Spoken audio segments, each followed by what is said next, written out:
Well, welcome back to another day, another news cycle. This is daily news coverage with New Truth News. This is September 17th, 9/17/2020. Up first, we got some stuff on the election. Just election officials say postal service isn't helping states prepare for a surge in mail ballots. I mean, I'm sure they're not doing anything. They're dumping it. There's been articles about them dumping it, leaving them off to the side, just kind of doing whatever they want with ballots. They don't really care. The mail-in ballots are gonna be all over the place. It's gonna be mayhem. So then we got the Reuters article here. Trump questions if 2020 presidential result can ever be accurate. Well, probably not. With the postal service, probably not with what they're doing. This is going to be, no one's going to know. It's going to be a stalemate forever. Well, I guess not really forever. I mean, someone has to be, at least interim president by, was it January 21st? So, I mean, we'll have Trump in the office at least until then. But, I mean, yeah, we're not going to know who's president by January 21st. That's for dang sure. I'm just going to bring up the article again from yesterday. More than 20,000 mail ballots. Yesterday, it's 2 days ago, sorry. More than 20,000 mail ballots were tossed out in Pennsylvania's 2020 primary. So, I mean, like I said, they're just all these mail ballots are just... All these ballots are just going to be all over the place. They're going to be... You're going to see them being burned, tossed in rivers, lakes, fed to dogs and cats and pigeons. I don't know. It's going to be mayhem. I don't know how many times I'm going to have to say it, but it's just going to be chaos. But, yeah, that's what we're getting. That's pretty much it for election stuff. There wasn't much happening. And the only other really big thing, and it's not even really big, is that Biden's town hall, the CNN town hall with Biden is like a drive-in. Trying to be like a drive-in movie theater. Just weird. They're trying to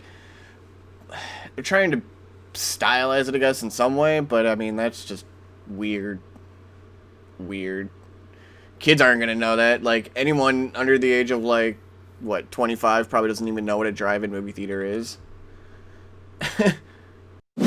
So next on the list, we're gonna go to coronavirus. Biggest thing is that Bill Barr compares national coronavirus lockdown to slavery. AG says it is one of the greatest intrusions on civil liberties, as he calls for sedition charges for violent BLM protesters and urges Seattle's mayor to be prosecuted for allowing CHOP.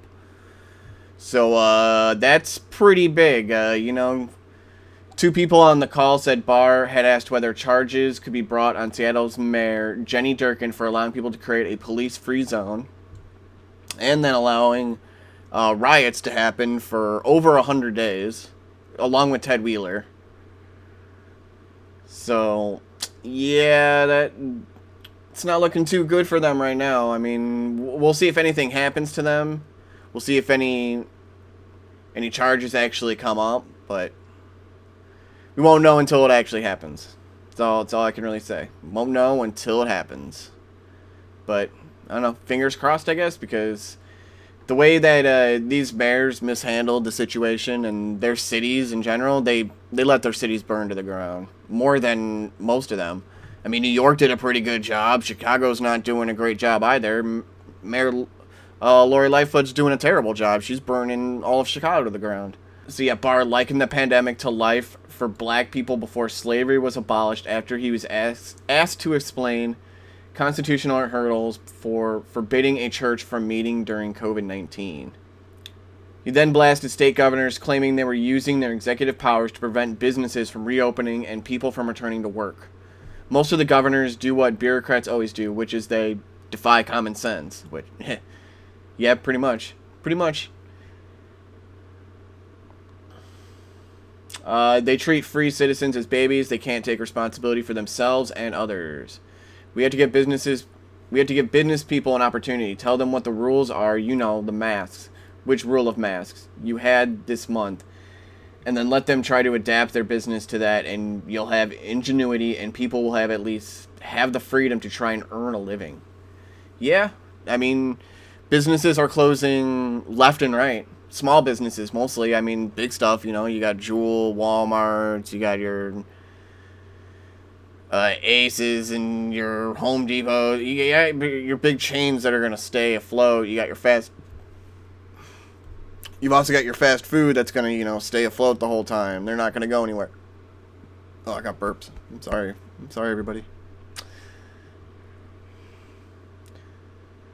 I mean, they're planning on having this lockdown until 2022 at this point. I mean, these small businesses aren't coming back, and many more are just falling off day after day. Unless, you know, they defy the orders just slightly enough to be able to keep their business afloat, but is it enough to, you know, be able to pay for their houses or bills even? Who knows? We've also got, in Nashville, officials withheld COVID numbers for restaurants and bars because cases were so low that the emails show. So yeah, on June 30th, contact tracing found that construction and nursing homes were the cause of most Nashville coronavirus cases, with thousands traced back to those specific categories. Only 22 cases were traced back to bars and restaurants. In the series of emails obtained by Fox 17 News, a discussion between the two officers about how to conceal the number associated with restaurants and bars from the public was shown. This isn't going to be public release, right? Just info from Mayor's office, wrote Leslie Waller from the Health Department. Senior advisor Benjamin Eagles responded, correct, not for public consumption. A month later, Tennessee Lookout reporter Nate Rao asked the Health Department about rumors circulating that only 80 cases resulted from the city's bars and restaurants. Rao asked, the figure you gave of more than 80 does lead to a natural question. If there have been over 20,000 positive cases of COVID-19 in Davidson and only 80 or so are traced to restaurants and bars, doesn't that mean restaurants and bars aren't a very big problem? As a result, Health Department official Brian Todd asked 5 other health officials via email for guidance. Please advise how you recommend I respond, he wrote. Maybe open up bars and restaurants and, you know, allow people to have fun. I'm sure the cases will spike up a little bit, but, I mean, probably won't get to 20,000, that's for sure. We've also then, from Huffington Post here, we got Trump blames blue states for the country's high coronavirus death toll. President Donald Trump politicized the deaths of tens of thousands of Americans on Wednesday, placing the blame for the nation's high death toll from coronavirus on blue states. Well, I mean, I do got to say that he did leave it up to the states to take care of the problem. I mean, New York did a terrible job. There were so many deaths in the nursing homes, it's insane. I mean, the mayor and the governor both should be in jail right now, in this very instant, for that matter. But nope, they get to traipse around doing whatever they want. Trump says the blue states had tremendous death rates, said at a Wednesday press conference on the pandemic. If you take the blue states out, we're at a level that I don't think anybody in the world would be at. We're really at a very low level. He told North Carolina, Pennsylvania, and Michigan to open up their states, saying that keeping businesses closed to prevent the spread of the virus is hurting people far more than the disease itself. And he's right. He's right. I mean, we have to think about the economy. I mean, yes, it's 196,000 deaths, but 96% of them are from cases with people that had one or more, like, illnesses that, you know, like, I'm sad for them, but we can't just shut down the economy just for that. Especially when there's so many low cases in bars and restaurants. When we go back to this. So, we got Chris Rock. He slams Dems for focusing on Trump's impeachment trial while coronavirus spread to the U.S. He claimed that it's all the Democrats' fault the pandemic hit. The actor also accused both political parties of fake news as he branded Trump a 5-year-old. I mean, kinda. I mean, they're kinda leaving out a bit of context here. I mean, he was like... Chris Rock was basically saying... Let me see if they actually have it. So I'm like, it's all the Democrats' fault because you knew that the emperor was 5 years old. And when the emperor's 5 years old, they only lead in theory, Rock said. I mean, he's basically saying, it's like, yeah, I mean, Trump's incompetent, but you guys are supposed to be the adults here, and you messed up bad. And yeah, that's on you. And then Biden comes up that he would have the authority to impose a national mask mandate as president, even though he's not really sure if he can really do that. But he's going to try. He said he'll try if he becomes president. So, yeah. We've got, from Breitbart, White House's Navarro on stalled coronavirus relief talks. Nancy Pelosi is the problem and appears to be the obstacle here. Yeah, she kind of is at this point. She said she won't go lower than 2.2 trillion, even though there is a 1.5 trillion deal. I mean, maybe you need to concede that 700 billion. I mean, initially you wanted it at like 3 billion. So, yeah. I mean, we need to come to an understanding here. I mean, go for the 1.5. Take out all your crap, about mail-in voting and absentee and voter ID being taken out and all that crap in your, proposal. You need to help just give some people some money right now, even though it's not good on the government and our economy. It's going to be terrible for us to take this, but, we need to do something because, hey, we're not, stopping these lockdowns. We're not allowing people to actually live their lives and do businesses. We've also got Mayor Bill de Blasio delays kids going back to New York schools again. Mayor infuriates parents by pushing back in-person classes just 3 days before official start date in another policy U-turn. Mayor Dill de Blasio for some reason. Mayor Bill de Blasio has once again delayed the reopening of in-person classes at New York City public schools just 3 days before they were set to resume. Instead of sending all of its 1 million students back into the classroom on Monday, September 21st, as previously planned, the city will now welcome them back on a rolling basis, de Blasio announced Thursday. Yeah, he gave no notice to the parents, just like, all right, we're just going to delay it again here real quick. We'll let you know when your kids can start going back. We'll allow a couple here at a time. Yeah. Trying to do, I guess, kind of my New York accent, more Chicagoan. So I kind of more talk with that Chicagoan accent.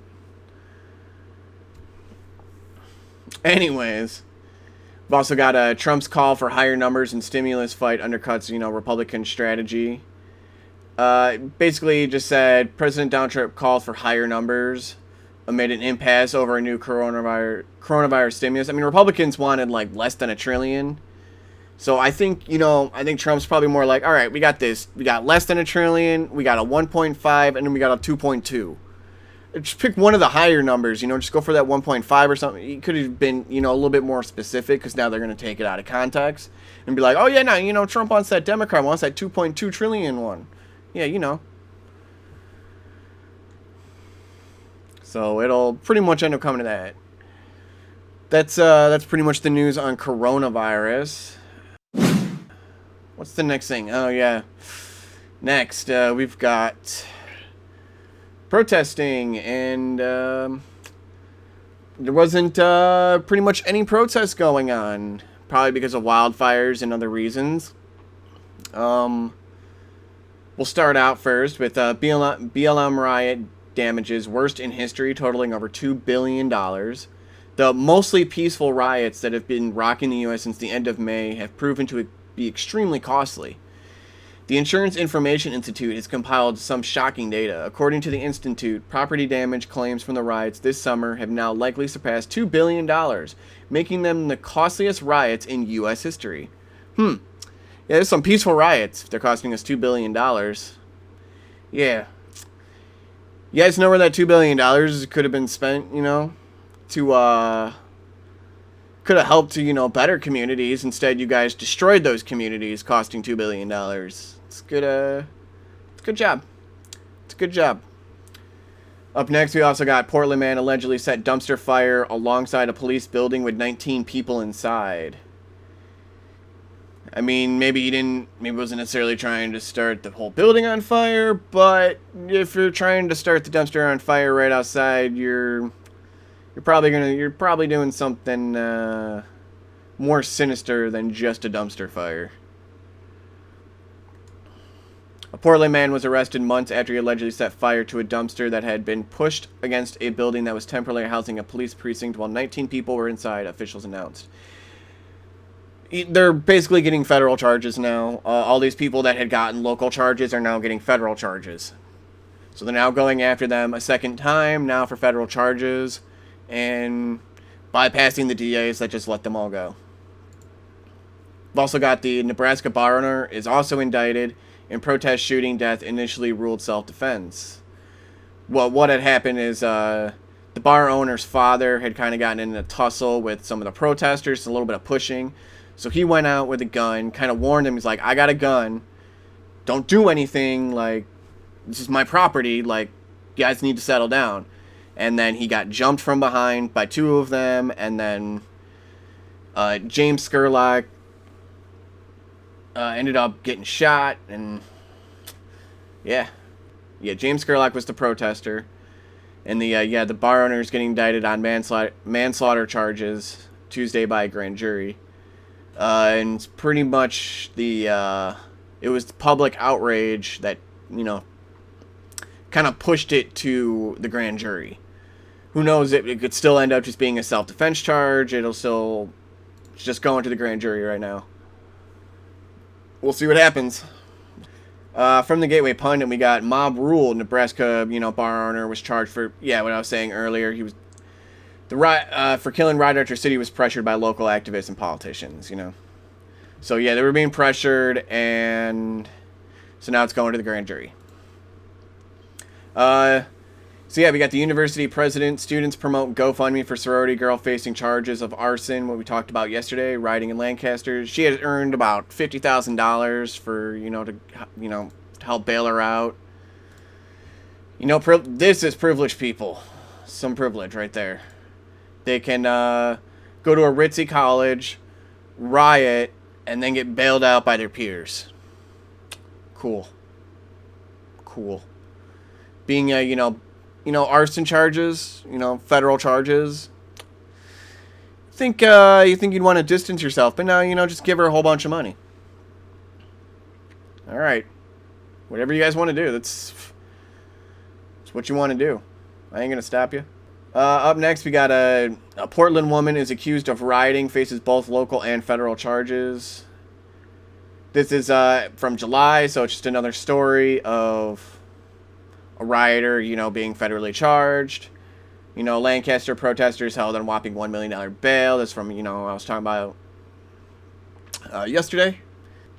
And, the DHS leaked email confirms Antifa is an organized group. You got the organizers that are up at the top, and then they get the opportunistic people, like the sorority girl, this Portland woman, and many others. They get people riled up. They get people that aren't necessarily in their movement or in their organization, but they find the opportunistic ones and go, hey, you should go do something. And then they go do it because they're being dumb and all riled up and filled up on adrenaline. That's what happens. So it's trying to find those organizers and trying to get them. But with, maybe the wildfires and everything else, protests have pretty much stopped completely. Not entirely, there's still some going on, but most of it's pretty much stopped at this point. The White House siege was supposed to start today. I don't know. I'll have to look into that later today to see if anything's happened. I tried looking in a bit earlier, and I didn't find anything. So, up next, we got the city council that approved abolishing police. Where are the police? The Minneapolis City Council, which unanimously supported a pledge to abolish the police, is now asking, where are the police? So, they defunded them of $1 million. They've lost over 100 officers have left the department this year, which is more than double of what normally happens in a year. Due to, retirees and just people, who can't, do the job anymore, such as that. Yeah. It says that, on June 12, 2020, Breitbart News reported that the Minneapolis City Council unanimously voted to support a pledge to abolish the police. And now they're saying, why aren't you doing anything? You should know. You want to get rid of us. Why do you think we're not doing anything? And Minneapolis City Council alarmed by crime surge after defunding police. They're dumb. They get into this movement, and then everything goes to heck. Try to be polite here. Everything goes to heck. Barr's upping the ante, though. Barr reportedly told prosecutors to look at sedition charges for protest violence. Attorney General William Barr reportedly told federal prosecutors... Blah, blah, blah. Let me retry that. Attorney General William Barr reportedly told federal prosecutors to aggressively consider charging violent demonstrators at anti-racism protests with crimes, including with plotting to overthrow the government, several media outlets said Wednesday. Barr spoke with U.S. attorneys around the country during a call last week following months of largely peaceful demonstrations that surged nationwide following the May 25th death of George Floyd, a black man who died under a white blah blah blah. We know the story. The Wall Street Journal first reported that the Attorney General urged prosecutors to pursue federal charges whenever they could, listing laws they could potentially cite. I mean, it kind of is treason charges, isn't it not? I mean, it should be treason charges. They're trying to overthrow. They're destroying cities. They're literally saying we want to take over the government, essentially. Got more articles, Barr tells prosecutors to consider charging violent protesters with sedition. Consider pursuing charges against city officials in violent unrest. So yeah, Barr will be going after, DAs, possibly, mayors, governors. New York, you might want to watch yourself. You got Barr to deal with. That's all I gotta say. Barr seems to be coming after them, and coming after them hard right now. We have over here just a little bit of other. We're gonna start moving, a little bit away from Barr because he kind of dominated the news cycle with the protests today. We also got Fox News shuts down Newt Gingrich for linking George Soros to violent protests, and I will say that the anchor has apologized for cutting off Newt. Former GOP Congressman Newt Gingrich was cut off by Fox News panel after linking George Soros to the instances of violence that have happened at Black Lives Matter protests. Gingrich was talking on a segment focused on the cost of the damage caused by some violent protesters, which, according to Fox News, has meant that more than $1 billion has been paid in insurance claims. And we know it's closer to $2 billion, so...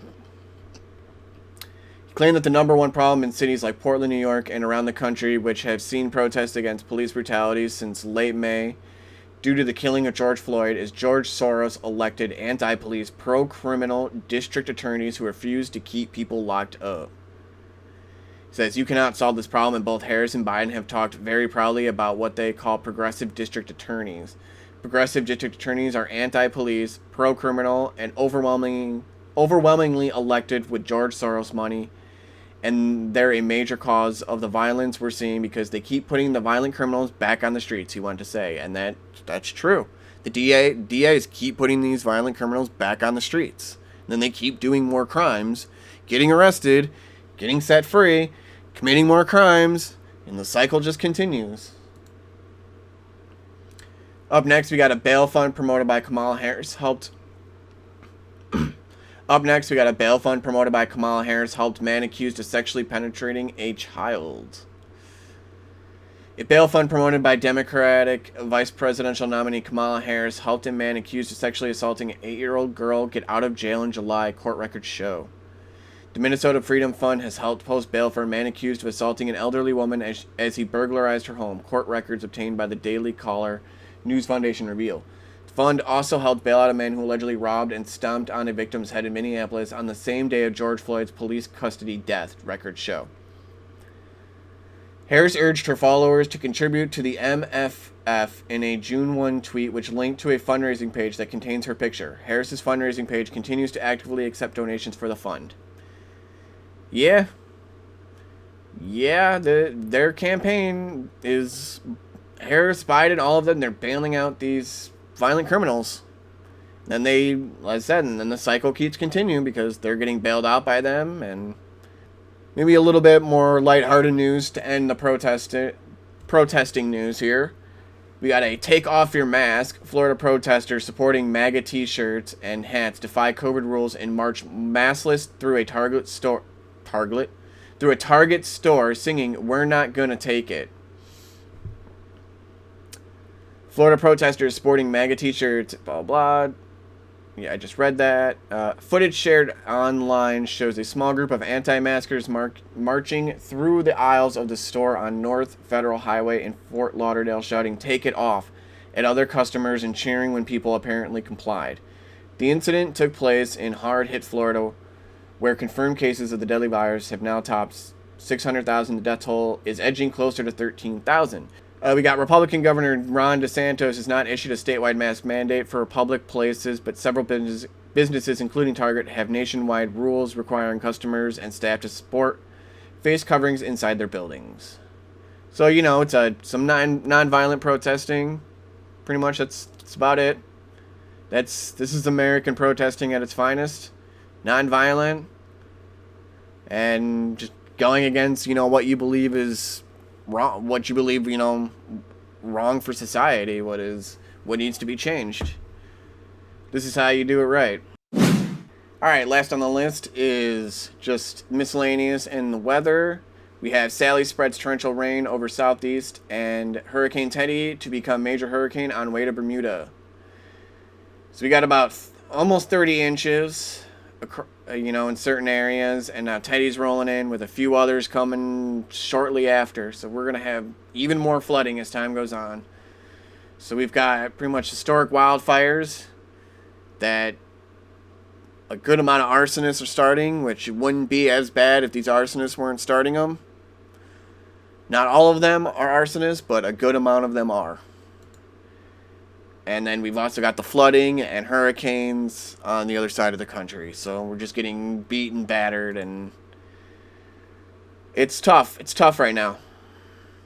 We've got heroes don't wear capes. Firefighters save historic California observatory from blaze. So, a little bit of good news. Just a tiny bit. Very tiny bit, but a little bit.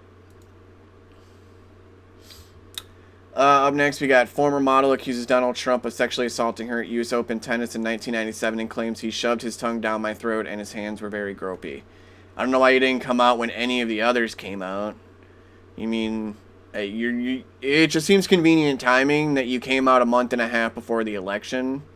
That's all. I'm sure this is probably just nothing as usual, but hey, I'm saying proven innocent until guilty. So if there's actual evidence and she can provide it, and it actually literally and it actually did happen, then hey, then I'll say, hey, it happened. Hey, you did wrong. But until then, hey, innocent until proven guilty.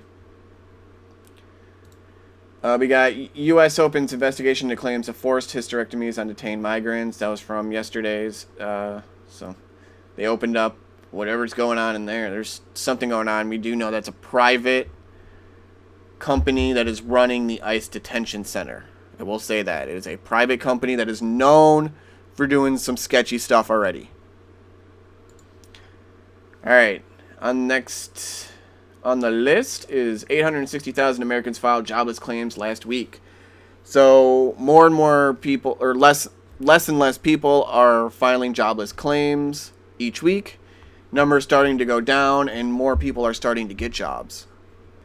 So yeah, the unemployment rate is starting to go back down again. Starting to, as businesses start to reopen in some areas, and as people are starting to get fed up. I mean, eventually businesses are just going to give up on this lockdown, and they're just going to reopen and say, screw it. Who cares? What are they going to issue fines? I mean, some places are going to try, but they ain't going to pay them. I'll tell you that. They won't pay them. They shouldn't have to anyways. Last on the list is reward in LA deputy shooting case up to $300,000 after community push. Police have only described suspect as a black male ages 28 to 30 wearing dark clothing. I mean, we could see this go up to $500,000. We could see it go up to $1 million. Who knows? But, yeah. They definitely want to catch this guy if it's now up to $300,000. And as time goes on, it's going to keep going up. That's all I got to say. That's the Daily News. It's New Truth News now. Signing out.